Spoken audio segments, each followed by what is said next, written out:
Hello and welcome to my channel. In today's video, you will learn how to effectively cover the under eye area if you're dealing with dark circles, bags, puffiness, or just a tired looking eye. I'm going to show you some of my favorite products and favorite techniques to effectively cover that area to give you that rejuvenated, beautiful, awake looking under eye area.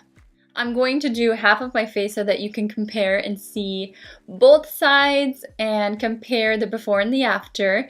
Before we get started with all of my favorite products that I've been using for years and I swear by, I want to dive into a few tips about your lifestyle habits that could be affecting that under eye area, and maybe with these changes you can actually see some great results without even touching products or makeup.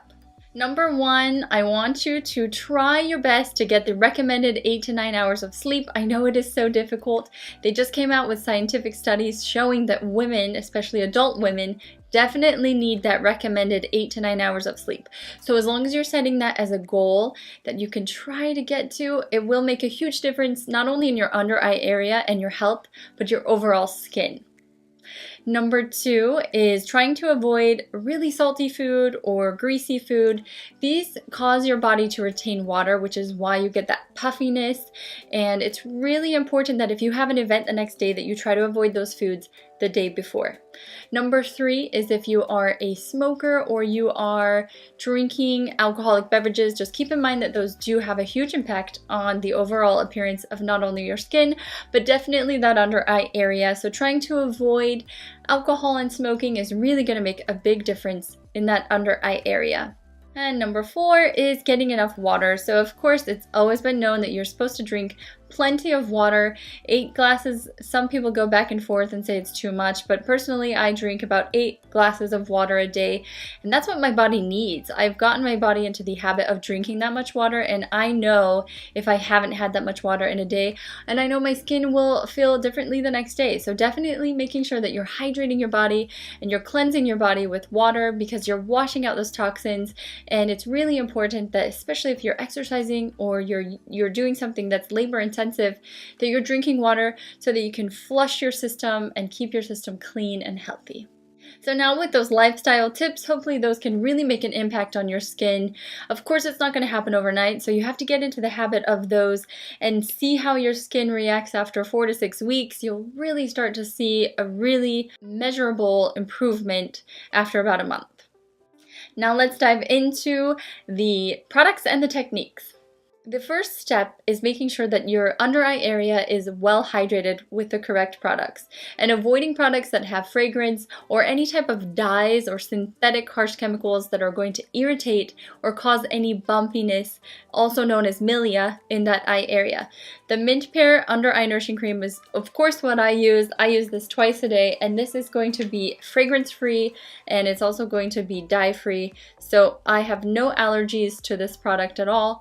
I'm going to start by just applying a few dots of this eye cream to this area, and I use my ring finger to blend this out because this is the most gentle finger and this is the thinnest skin on your face. So this under eye area and the eye area is where your skin is the thinnest, so you need to use very gentle techniques and pressure in this area. Now after I've allowed the eye cream to soak in just a little bit, I'm going to move on to my concealer. I've used so many under eye concealers, honestly. It's really hard for me to pick one, but my current favorite, because I figured out how to use just the right amount, is the Tarte Shape Tape. This is apparently one of the #1 concealers of all time. So that says something, and I'm using Fair Neutral. The trick with this concealer is getting the right amount of product, because if you use too much, it's just going to come across cakey, it's going to be heavy, it's going to crease. You're not going to get that natural, flawless look. So I want to show you exactly how much you should be using of this product so that you can achieve that beautiful look under your eye. I always wipe my wand from the excess product that's on there because so much comes off on this wand, and I just take a little bit here and just fan this back over my cheekbone, just like so, and I take a little bit here into my inner corner as well. Now you have the option to blend this in with your finger. You can use a beauty blending sponge. Personally, I have been using the Mint Pear Flat Top Kabuki brush because I feel like it gets this product specifically perfectly blended. So I will just take this and lightly blend this in and upwards into my under eye lash line and over my lid.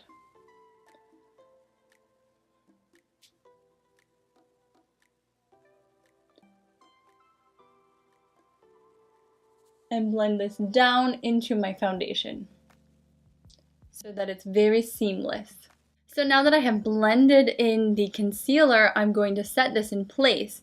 Now the trick with setting your concealer in place is using, number one, the appropriate product, and number two, not making any facial expressions when you're doing this, because if you're smiling or you're talking like I am, you're going to create expression lines where the makeup right now is going to settle into those lines before you set it in place with setting powder. But I'm going to bend my own rules right now, and I'm going to talk about the setting powders that I like and that I recommend for you to try.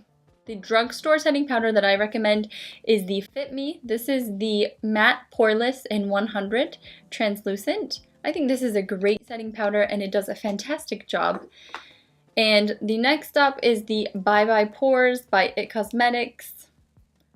I have had this one for quite a while. This is translucent. This is a poreless finish HD micro powder. So this is great for events and pictures because it's HD. My staple and my go-to, of course, is my Laura Mercier translucent setting powder. And I use this pretty much every day. There it is. So we're gonna go with my favorite, my staple. This is expensive, but it lasts so long. So I really feel like it's worth the investment. If you want to make that investment, this is going to last you forever. This is a very large container and you do not need that much product. A trick to saving your product is when you are applying this, take your powder brush and get a little bit on your brush, dab a little bit on your brush, and then shake it off into the lid. That way you don't waste your product. Once I have the powder evenly on my brush, I'm just going to go very expressionless and I'm going to set the concealer just like this.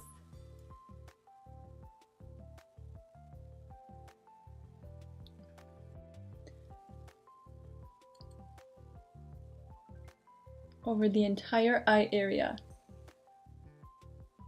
So after we have set the concealer in place, something else you might notice is that that waterline, if you are extremely tired or you didn't get enough sleep, is not going to be that bright white looking waterline. It's going to be kind of irritated, kind of red. So I like to take the Smashbox Always Sharp Waterproof Kohl Liner in the shade Bare, and I will just line the inner waterline.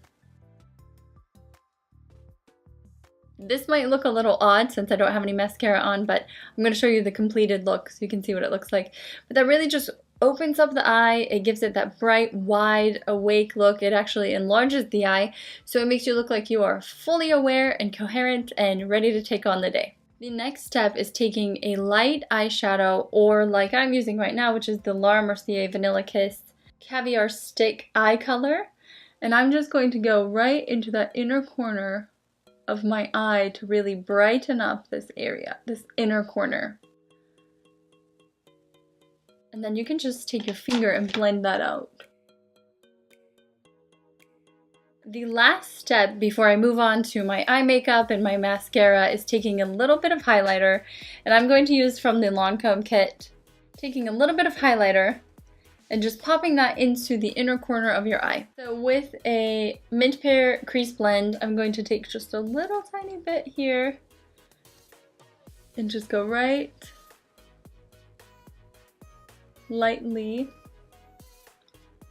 So before I move on to eye makeup and show you what it looks like with some mascara, I just want you to take a look at the difference between the two with these products and how it really makes a huge difference. And I really didn't apply that much product. The trick is just using a little bit of each of these products to get that natural look that's going to just cover those trouble areas just enough so that they disappear, but you're not drawing attention to them.